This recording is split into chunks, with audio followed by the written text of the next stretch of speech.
Aku hanya seorang satpam yang bekerja di sebuah pabrik ternama di kotaku. Hari ini jadwal jaga malamku bersama 3 kawan satu profesi denganku. Sore itu aku meminta jatah pada istriku sebelum berangkat kerja. Karena merasa sudah lama hasrat batin tidak disalurkan. Tapi tiba-tiba istriku bilang bahwa semalam saya sudah meminta jatah padanya.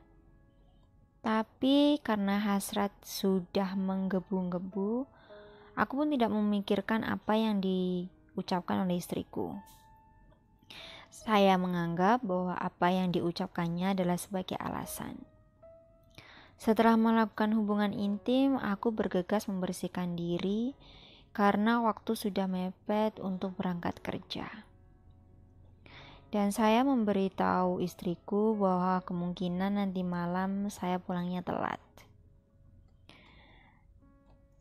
Dan saat itu aku meninggalkan istriku di rumah bersama anak kami satu-satunya yang berumur 7 tahun. Waktu sudah menunjukkan larut malam, aku dan kawan-kawanku satu pekerjaan untuk mengisi kepenatan kita main game. Salah satu teman bercerita bahwa istri tetangganya sering ditiduri jin, bahkan sampai hamil saat suaminya bertugas di kota. Cerita itu tidak lantas membuatku berpikir ke arah obrolan istriku tadi sore, tidak sedikit pun menaruh curiga. 1 bulan berlalu, setiap bangun tidur istriku selalu mengeluh kalau badannya letih dan mudah capek, badan terasa nyeri setelah bangun tidur Setelah bangun tidur bukannya badan enak tapi malah pada pegel-pegel semua. Dan aku menyuruh istriku untuk periksa ke puskesmas. Kemungkinan lambung istriku kambuh. Saat itu sudah hampir 2 mingguan aku dan istriku tidak berhubungan badan. Dan aku berinisiatif untuk mengantar istriku ke puskesmas sekalian untuk berangkat kerja. Nanti pulangnya istriku bisa naik angkot.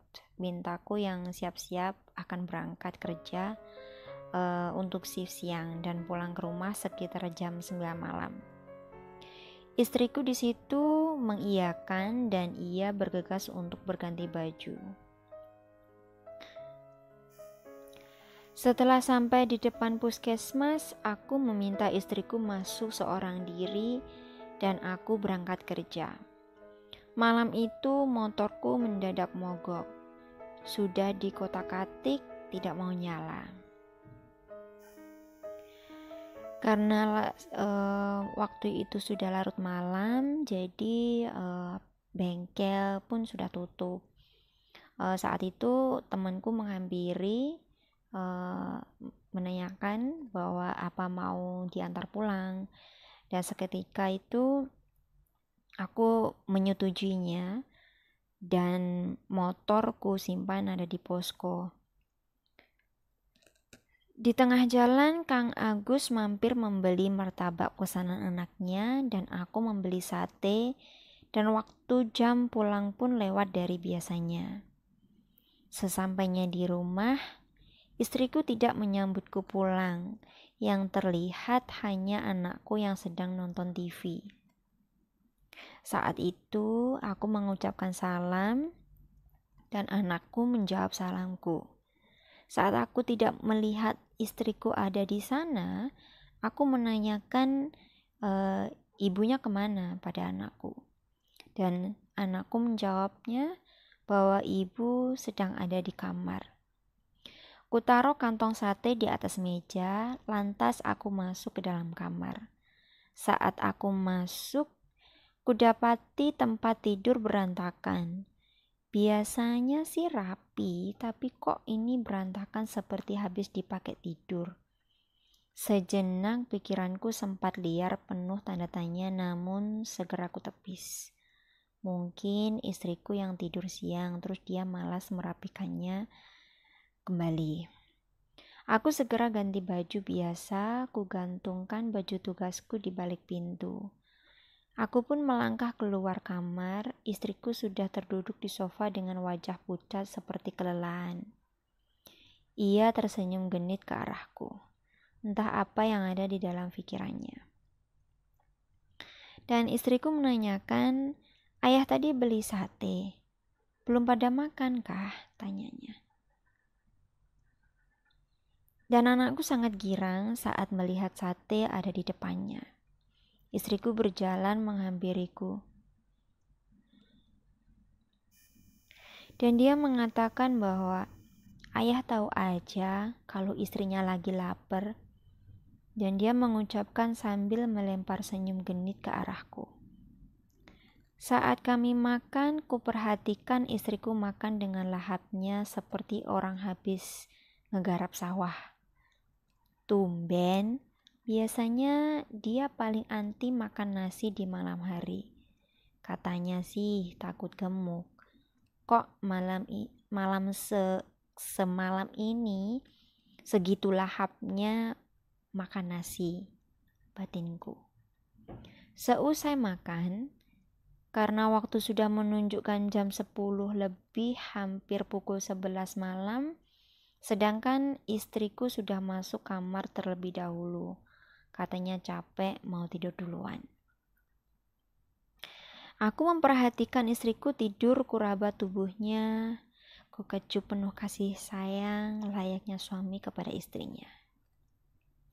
Dan istriku di situ mengatakan, "Yah, bisa nggak biarkan bunda tidur? Aku lelah ya. Masa nggak ada jedanya?" Ujarnya menepis lenganku seraya menolak ajakanku. Aku pun tidak berani mengganggu tidurnya. Kubiarkan ia tertidur. Mungkin hari ini ia benar kecapean dengan aktivitasnya tadi siang. Di tengah lelap tidurku, hati ini merasa gelisah dan tidak biasanya perasaanku seperti ini. Aku pun bangun dan beranjak keluar untuk merokok. Kulihat jam dinding menunjukkan jam 2 pagi. Saat aku duduk sambil merokok di sofa, entah kenapa teringat omongan temanku saat bercerita istri tetangganya digauli jin. Tiba-tiba saja melintas begitu saja di benakku. Dan aku pun beristighfar. Kuusap wajahku dan mematikan batang rokok di tanganku.